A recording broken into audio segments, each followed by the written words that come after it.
good morning, and thank you for joining us for our online service. Now, if you haven't noticed yet, we have actually filmed the past 2 weeks portions of our service in our new building. I am in our worship area right now, and it is amazing. Now, it's not done yet. Obviously, there's still some work to be done, but it is coming along, and we are excited to be in here. But you right now are in your living room, and we hope that you will enjoy this service and that you'll get something out of it. And there's a few things that are different about an online service than our services in person. One of those is that in order to reach more people, we need you to share it. So if you'll like this video, interact with it, share it. If you're on YouTube, share that link with all of your friends and let more people know. So we have that 5-minute countdown at the beginning so that you can spend some time sharing it and kind of getting friends and family together.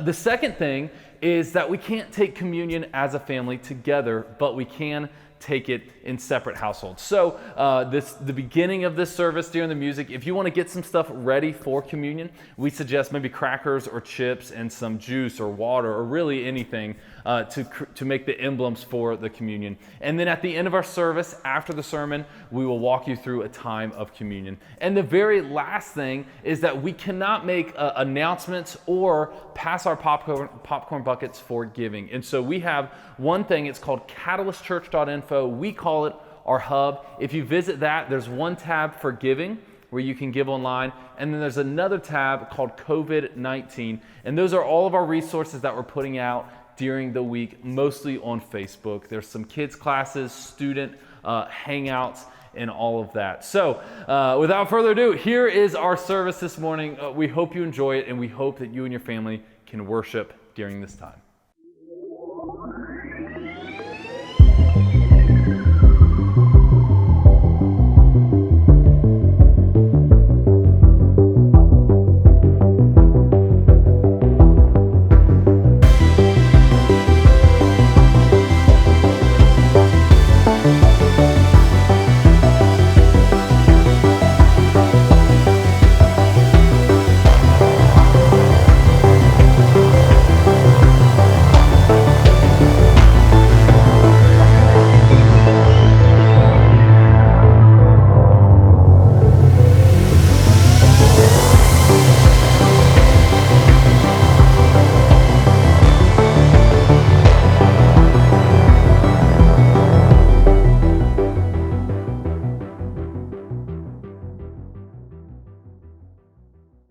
The best predictor of future behavior is past behavior. I hear this over and over again, and I don't like to believe it, but I think sometimes it may be true. When I get in trouble, it tends to be for things that I keep doing over and over again. I just can't seem to help myself. And I'd like to help myself, but there's just something inside of me that just keeps doing this. And I've noticed recently, it's not just me, it's also my dog. I don't know how I passed it on to him, but Copper, my beagle. So Copper is a beagle, and down here in the South, it seems like everybody and their brother, their dad had a beagle, or their uncle, or their grandfather, or whatever. Everybody knows beagles, so they love stopping and talking about Copper. Now, Copper, I guess, is a great beagle. The reason he's a great beagle is because his nose is always to the ground. I learned early on to get one of those chest harnesses for him because beagles have neck problems because you're constantly trying to pull on them. And there's something inside of them, something that they're made to do, and that's just to smell everything around them. And I enjoy watching Copper get out. I enjoy seeing him as I take him on walks, just smelling everything. And you can see him going along, and then he'll just lock up the brakes when he really wants me to stop. He puts his chest on something. His butt's still up in the air, his chest is laying down on something, and he's just found a scent, and he's got to figure out what that scent is and sort of which way it takes off. This is just who Copper is made to be.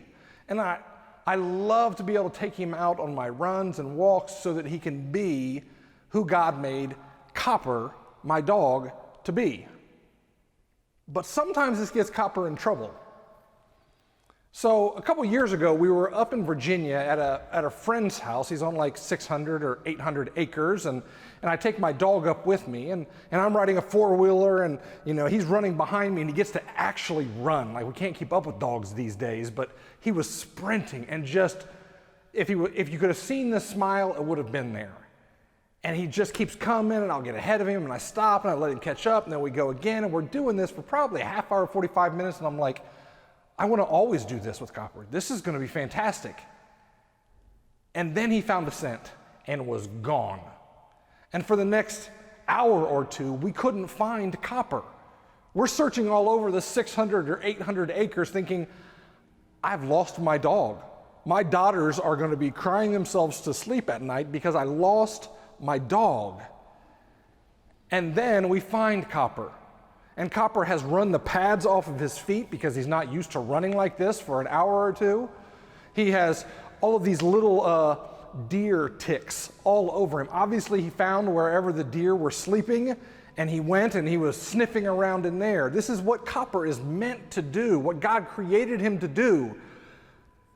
But it got him in trouble. We were not happy that we had to go get a special tick bath for him, that we had to separate him, that his paws were worn down and we couldn't do anything with him for a while because he had run his paws off, that we were looking for him for hours, but he was just doing what was inside him to do.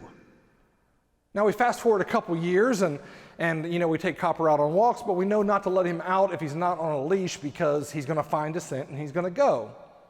So I've been running a whole bunch more lately with this COVID thing, and I've been taking him on my runs with me, and he just absolutely loves it. Nose to the ground the whole time, just running, and we're doing however many miles, and he just is so happy. You could see him just enjoying what he is made to do. Doesn't have to put in any extra effort, he's just going along. So after we had put in 7 miles one day, we're running, we put him in the truck, we're on the way back, and he loves to stick his nose and his head out of the window, right? Like most dogs do. And he's doing this, and we've learned that Copper can't always trust Copper. So we're going down the road, and I've got his leash on him and his body harness, and I'm holding his leash, and he's got his head out the back window right behind me. And I looked over to the right, and about that time, Copper must have caught a scent because he jumped out of the truck. And he jumped out of the truck, and in that split second, I could see him hanging from the leash that I'm holding, and I'm trying to decide, do I hold on to this leash? Do I let the leash go? What exactly do I do? And in that split second, I let the leash go, and then boom, the back tire goes over him, and we've got to take him to the vet, and we do the emergency vet, and we bring him home. We take him to the other vet, and now he's fine. He's fine. The vet says if cats have 9 lives, Copper has 10. He's missing a patch of hair on the back of him. They said it could have been because there was some scarring or something, and his hair fell out, and he's got like this fluid sac underneath of him that they say will go away, but Copper just wants to get out still today. He wants to get out in the backyard, and he's just smelling around, and he just can't help himself. And I think that most of us are like that. There are some things built inside of us that God created for us to do, that God made us really good at, that if not pointed in the right direction, can ooze out and hurt us a little. And we see this in the story of Moses. And we're going to look at one of these stories today of Moses, and as we look at this story of Moses, it's going to be one of these stranger stories that you hear about in the Old Testament so much. But we're going to look at this story of Moses, but I want to give you like an update. We're going to give you an introduction to Moses right now. So Moses is born, and his father and his mother both are Levites. So they're made to serve in the temple. They are holy, set-apart people. And Moses is born, and then they put him in the water because of Pharaoh's edict to kill all the boys underneath of a certain age. And then Pharaoh's daughter sees Moses in the river and draws him out. And she names him Moses, and Moses means draw him out. And then Moses is raised by his actual mother with all the benefits of the Pharaoh's household. But there's something inside of Moses that Moses just can't help. See, Moses always stands up for underdogs. He can't watch someone get picked on. He just can't help it. And a time comes where Moses is now all grown up and he's been educated in Pharaoh's house and he is now one of the people in charge of areas, and he sees an Egyptian slave driver whipping an Israelite, a Jewish person, and he knows he's Jewish and he knows that he's Israelite and he just can't help it. He knows he has to do something, and it comes out of him in a wrong way, and he kills this Egyptian slave master. And he realizes, oh, I've done something wrong.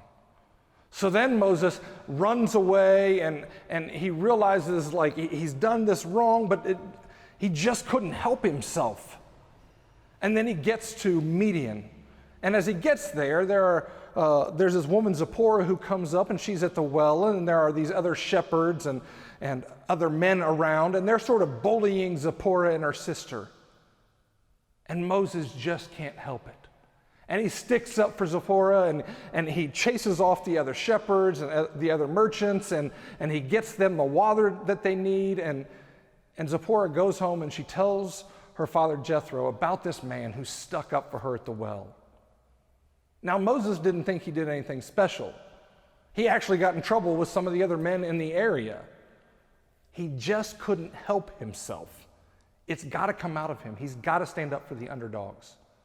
And we see in this story, as it picks up here, we're going to see how God reshapes what Moses wants to do. In Exodus 3, 1 through 15, it says, "Now Moses was tending the flock of Jethro, his father-in-law, the priest of Midian, and he led the flock to the far side of the wilderness and came to Horeb, the mountain of God. There the angel of the Lord appeared to him in flames of fire from within a bush. And Moses saw through the bush, though the bush was on fire, it did not burn up. So Moses thought, I will go over and see this strange sight, why the bush does not burn up. When the Lord saw that he had gone over to look, God called to him from within the bush, Moses, Moses. And Moses said, here I am. Now, there's something that's happening here that is very Jewish that we could miss. Now, remember, in Scripture, it was what they wrote on was so valuable that they didn't use extra words. When they were in school, they didn't use these extra filler words because they had a 2-page paper or whatever. So when God says and states Moses' name twice, he's making a statement and he's getting Moses' attention. Because he's trying to remind Moses that he is made a certain way, that the things inside of him that he just can't help were put there by God himself. Moses, Moses. He's saying, you were drawn out. You were drawn out, and I have a reason for this. In verse 5, it says, do not come any closer, God said. Take off your sandals, for the place where you are standing is holy ground. Then he said, I am the God of your father, the God of Abraham, the God of Isaac, and the God of Jacob. At this, Moses hid his face because he was afraid to look at God. So there is this bush that is on fire but not being consumed. Moses says, obviously I've got to see what's going on over there, which, whatever. So he goes over there. God then sees that Moses goes over there and he starts calling his name, Moses, Moses. Moses seems to be fine that there is a voice coming out of this bush. And he tells him to take off your sandals, for this is holy ground. So he's got a bush that is on fire but not being consumed, and a voice coming out of the bush, not afraid at all. But when God says, I am the God of your father, the God of Abraham, Isaac, and Jacob, now Moses, now he knows who he is. Now he realizes what's going on. This seems very odd to me. I've got to believe there's something a little strange, a little more going on behind the scenes here, but this is when he hides, because he knows he is in the presence of God. Verse 7, the Lord said, I have indeed seen the misery of my people in Egypt. I have heard them crying out because of their slave drivers, and I am concerned about their suffering. So I have come down to rescue them from the hand of the Egyptians and to bring them up out of the land into a good and spacious land, a land flowing with milk and honey. the home of the Canaanites, the Hittites, the Amorites, the Perizzites, the Hivites, and the Jebusites. And now the cry of the Israelites have reached me, and I have seen the way the Egyptians are oppressing them. So now go.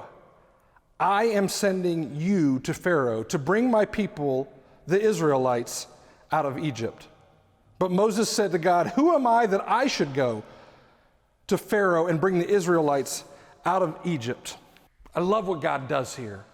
God tells Moses who he is. I am the God of your father, the God of Abraham, Isaac, and Jacob. He says, this is holy ground, set it aside. He reminds Moses of who he is. He reminds him of all the power that God has, and then he said, and I choose you to go get these people, to bring them out of bondage, to bring them back to me, into a relationship with me. This sounds so familiar to me. Put that one in your pocket. We're going to catch up with that one in just a second. But let's go on to verse 12 here.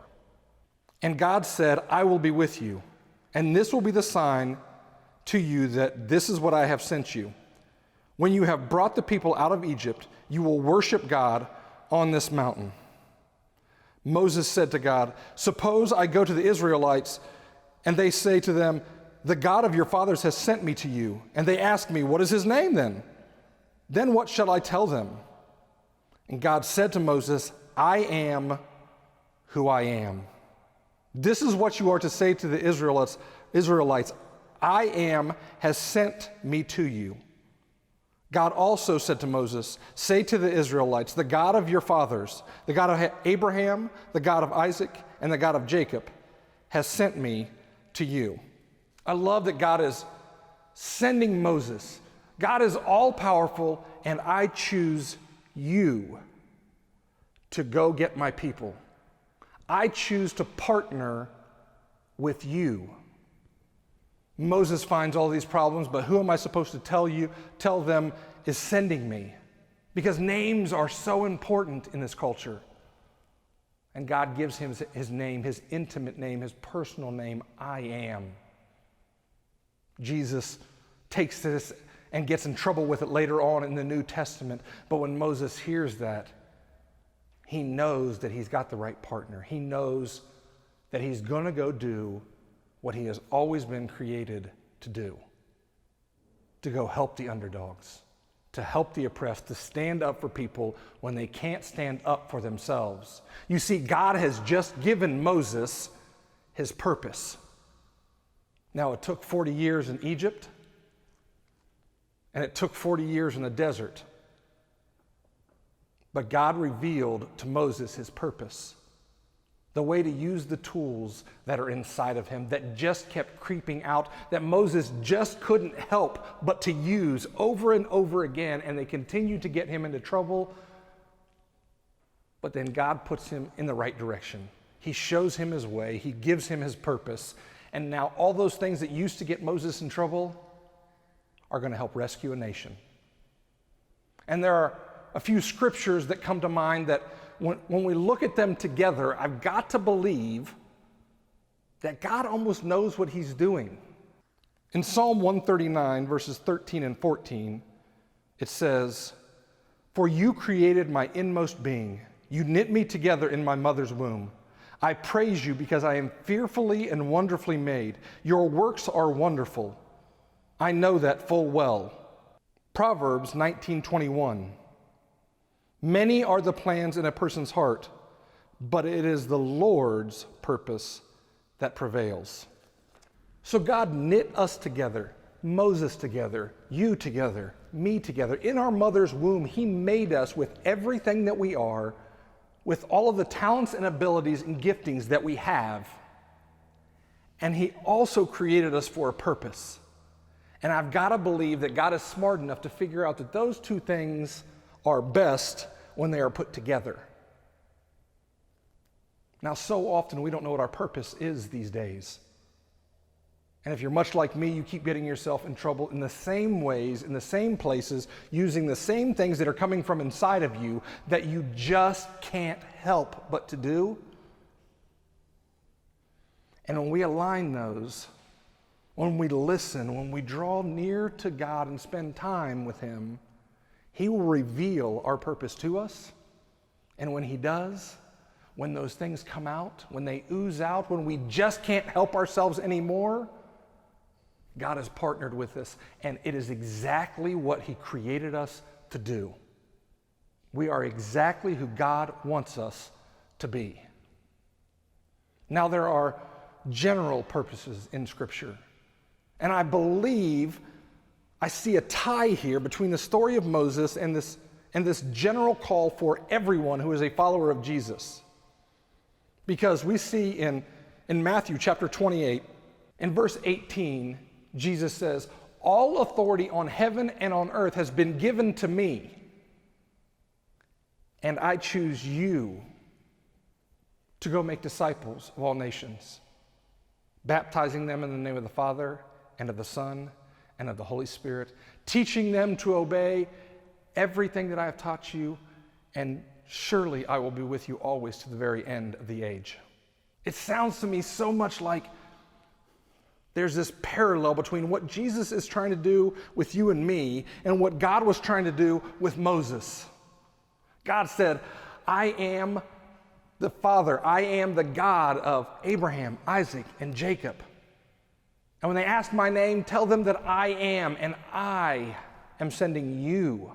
I trust you, Moses, to go lead the people back to me, to free them from their bondage and bring them into right relationship with me." And then all those years later, Jesus said, "All authority on heaven and on earth has been given to me, and I choose you to go bring the people out of bondage, to bring them into right relationship with me by making them disciples." So where in your life do you do things over and over that you just can't help but to do? They just keep coming outside of you because God put that inside of you. He wants it to come out of you, and that comes out when you partner with him. Where is God trying to partner with you specifically? We know that he wants you to be a disciple, a follower of his, and to make other followers. But there's something specific that he has given you, some talent, some ability that is specific just to you and not to everybody else. And when you partner with God, when you slow down, when you ask him, and you might have to ask him for a while, he will reveal that to you. And when you start doing that, you will feel so alive. You will feel like I was built for this at just this time. And the world around you will change because it has come in contact with God through you. Go this week, take your time, find out what your purpose is, and partner with God and make those little changes. Let people tell stories about you of when you showed up and everything changed.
I raise a hallelujah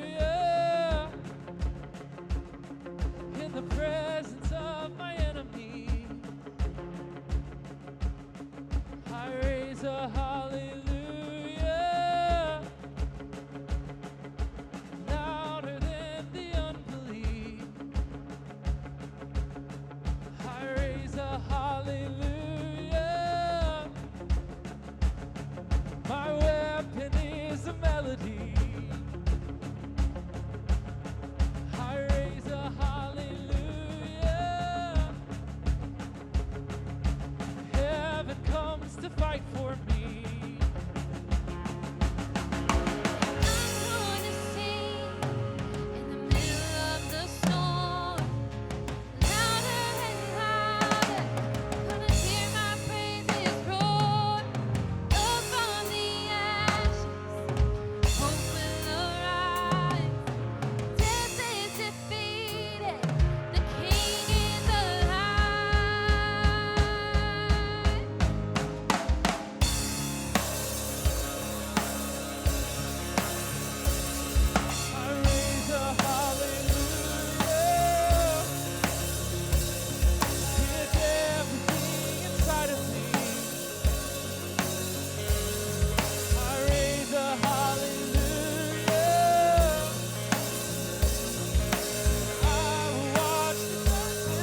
little louder.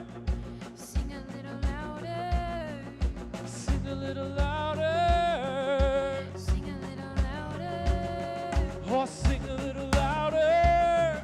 In the presence of my enemy, Oh, sing a little louder. louder than the unbelief. Sing a little louder. My weapon is a melody. Oh, sing a little louder. 'Cause heaven comes to fight for me.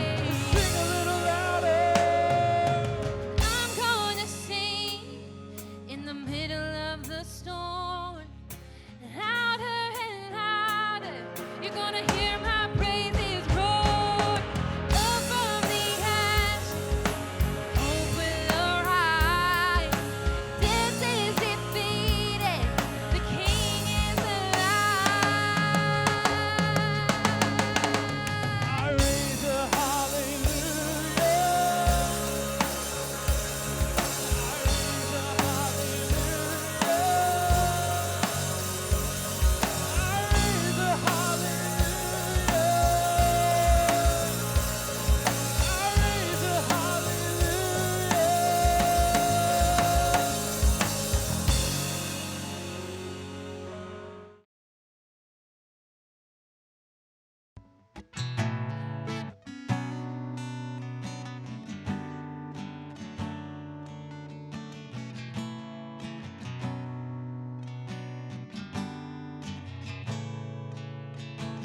Father of kindness, you have poured out grace.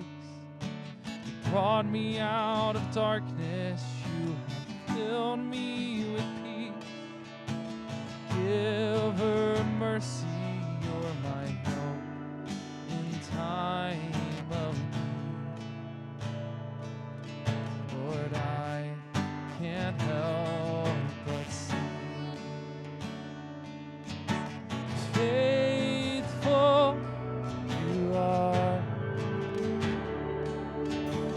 faithful forever you will be. Faithful you are, all your promises are yes and amen. All your promises are yes and amen.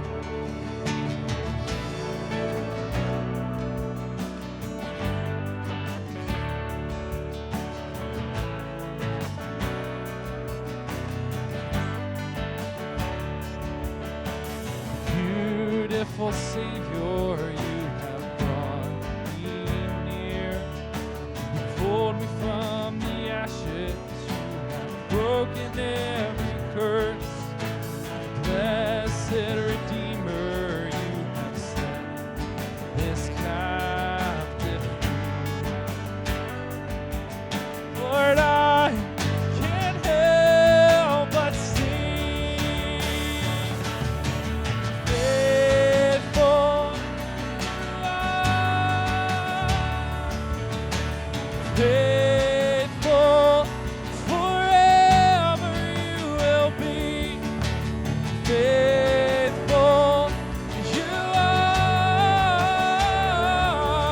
oh, all your promises are yes and amen. Faithful you are, faithful forever you will be. Faithful you are, oh, all your promises are yes and amen. All your promises are yes and amen.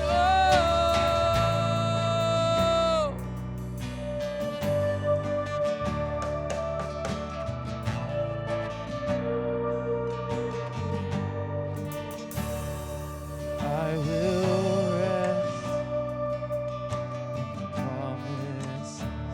I'm confident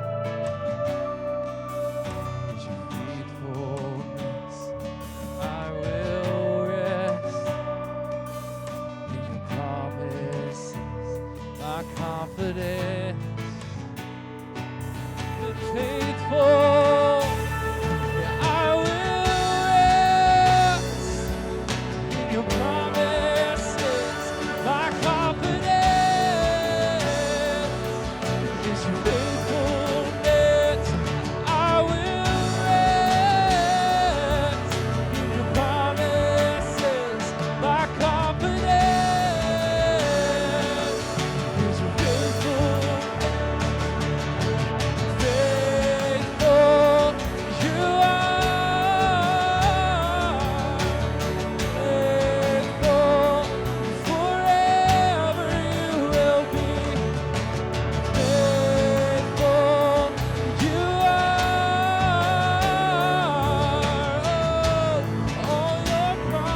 Well, that's all we've got for today. Again, we're so glad that you were able to join us. And if you would, go ahead and share this video. Maybe start a watch party of your own so more people can see it. If you need anything at all, go to our hub at catalystchurch.info. There you can connect with us, you can give online, and you can check out our COVID-19 resource page where you'll see everything that we put out throughout the week during this time. Again, thanks for joining us, and we hope that you guys have a great week.